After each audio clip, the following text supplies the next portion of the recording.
بسم اللہ الرحمن الرحیم۔ السلام علیکم معزز طلباء کرام، آپ سب کیسے ہیں؟ آج ہم نور الانوار کے سبق نمبر 322 کو پڑھیں گے۔ آج کے ہمارے سبق کا عنوان ہے او کا بیان۔ آج کے ہمارے سبق میں ایک نئے حروف معانی میں سے ایک حرف کا ذکر شروع ہو رہا ہے،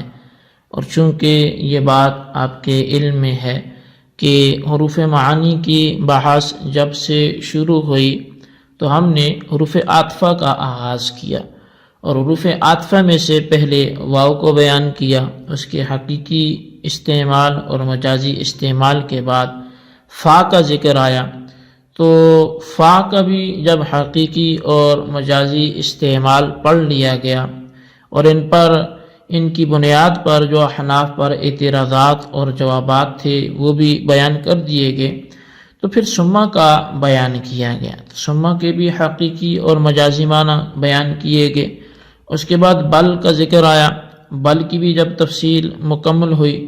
تو لیکن کے حوالے سے گفتگو کی، اس کے مخففہ مشددہ ہونے کے بیان سے فراغت کے بعد تو پھر جو ہے وہ او کا ذکر آیا کہ او جو ہے اس حوالے سے اس کا کیا حقیقی استعمال ہے، اس کا کیا اہل اصولیین کے ہاں اس کا اصول فقہ سے تعلق ہے۔ تو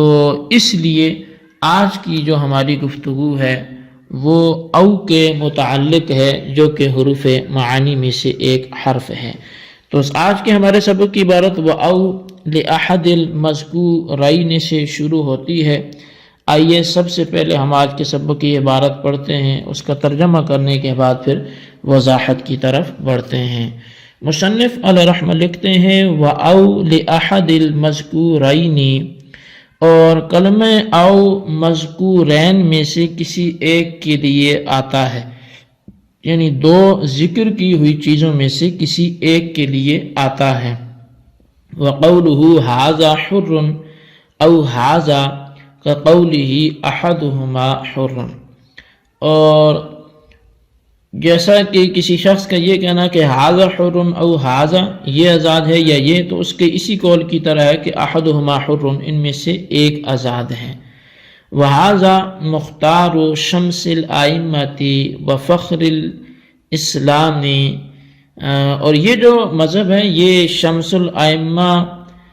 اور فخر الاسلام کا پسندیدہ مذہب ہے۔ وذهب طائفۃ من الاصولیین وجماعة النحویین الى انها موضوعة للشک وهو ليس بسدید، اور اصولیین اور نحویوں کا ایک گروہ وہ تو اس طرف گیا ہے کہ کلمہ او یہ شک کے لیے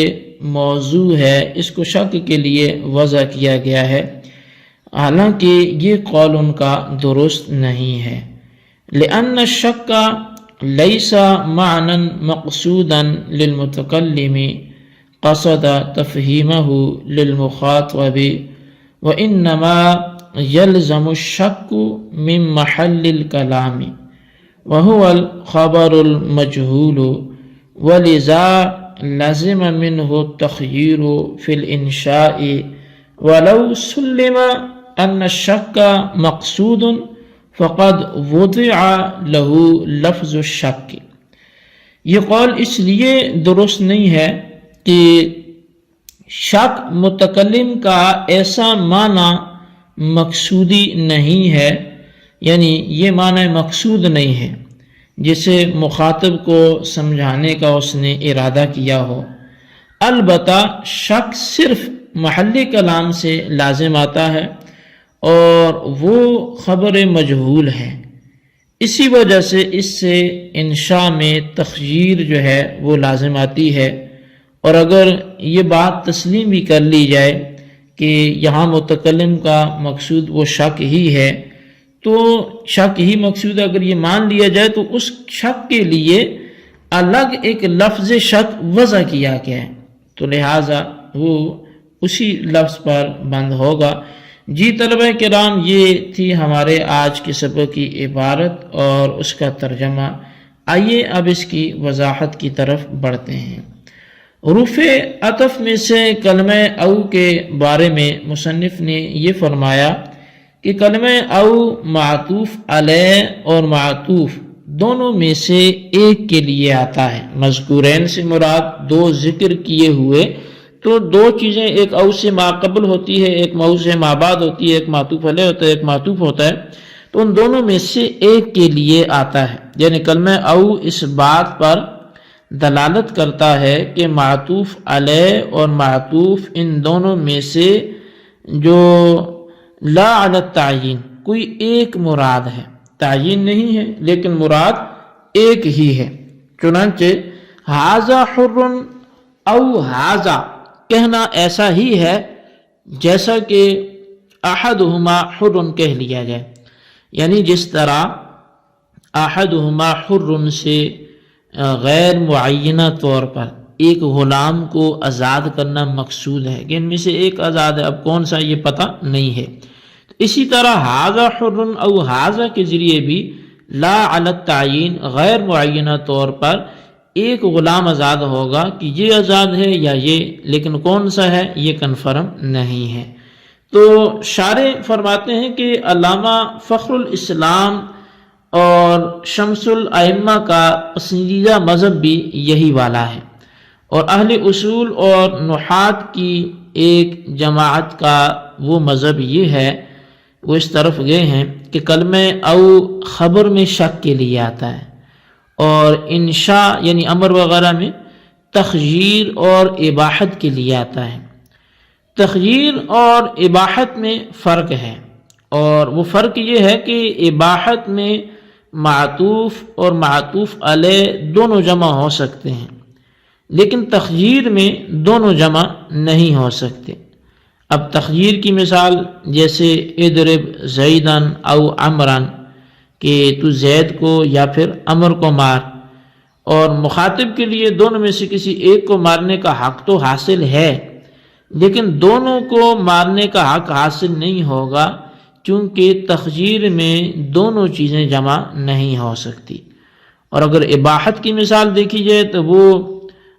یہ ہوگا کہ جالس الحسن و ابن سیرین، کہ مخاطب کو حسن اور ابن سیرین دونوں کی مجالست اختیار کرنے کا حق حاصل ہے۔ اسے بولا گیا کہ تو حسن کے پاس بیٹھ یا ابن سیرین کے پاس، تو مطلب یہ کہ ان حضرات کے قریب تو ان میں سے کسی ایک کے پاس بھی بیٹھ جا۔ تو اباحت میں دونوں جمع ہو سکتے ہیں جبکہ تخییر میں دونوں جمع نہیں ہو سکتے۔ تو بہرحال یہ جو حضرات ہیں ان کے نزدیک کلمہ او یہ خبر میں شک کے لیے آتا ہے، یعنی متکلم شک میں مبتلا ہوتا ہے، متعین طریقہ پر احد الامرین سے واقف نہیں ہوتا، اس لیے وہ او کا ذکر کرتا ہے۔ تو شارح فرماتے ہیں کہ یہ قول درست نہیں ہے، یعنی کلمہ او کو خبر کے اندر شک کے لیے موضوع قرار دینا یہ درست نہیں ہے، اور اس کی دلیل یہ ہے کہ کلام افہام یعنی مخاطب کو سمجھانے کے لیے وضع کیا جاتا ہے، اور شک ایسا معنی مقصود نہیں ہے کہ جس کو سمجھانے کا ارادہ کیا جاتا ہو، یعنی متکلم کے پیش نظر یہ بات ہرگز نہیں ہوتی کہ وہ اپنے کلام سے مخاطب کو اپنا شکی ہونا سمجھاتا ہو، بس جب کلام کی وضع افہام کے لیے ہوتی ہے اور شک ایسا معنی نہیں ہے کہ جس کا افہام مقصود ہو، تو معلوم ہوا کہ کلمہ او شک کے لیے وضع بھی نہیں ہے۔ البتہ محل کلام سے شک لازم آتا ہے، یعنی خبر کے مجہول ہونے کی وجہ سے شک لازم آتا ہے۔ مثلا جانی زید او عمر میں متکلم کا مقصود لا علی تعین دونوں میں سے ایک کی آمد کو بیان کرنا ہے، مگر اس خبر کے زید و عمر کے درمیان متردد ہونے کی وجہ سے سامع کے لیے شک پیدا ہو گیا، تو غرض یہ کہ شک محل کلام سے لازم آتا ہے، اس لیے نہیں کہ کلمہ او شک کے لیے موضوع ہے، بلکہ محل کلام کی وجہ سے شک لازم آئے گا۔ چنانچہ کلمہ او اگر شک کے لیے موضوع ہوتا تو ہر جگہ شک کے لیے پھر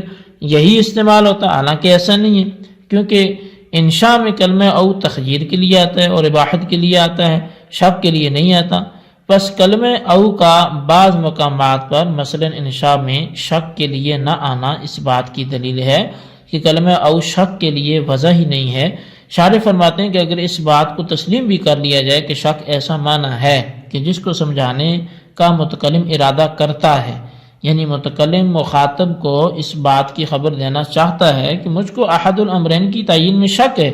اگر یہ سمجھانا مقصود بھی ہو تو اس مقصد کو حاصل کرنے کے لیے لفظ شک موضوع ہے، جو متکلم ہے وہ لفظ شک کے ذریعے مخاطب کو یہ بات سمجھا سکتا ہے، کلمہ او ذکر کرنے کی کوئی ضرورت نہیں ہے۔ جی طلبہ کرام، یہ تھی ہمارے آج کے سبق کی عبارت اور اس کا ترجمہ، اس کی وضاحت، اس کو آپ اچھی طرح سمجھیں اور اس کے خلاصے کو رجسٹر پر لکھیں، بالخصوص ان سوالات کے جوابات بھی دیں۔ سوال نمبر 1 یہ ہے کہ احدہما حر، اس کے کون سا قول بمنزلہ ہے، آپ اس کو بھی تحریر کریں۔ اور سوال نمبر 2 یہ ہے کہ بعض اہل اصول کا نظریہ او کے متعلق کیا ہے، ان کا اصول، ان کا نظریہ لکھ کر ان کا رد بھی تحریر کریں۔ اللہ تبارک و تعالیٰ سے دعا ہے جو کچھ ہم نے پڑھا سنا اسے یاد رکھنے کی توفیق نصیب فرمائے، آمین بجاہ النبی الامین صلی اللہ علیہ وسلم۔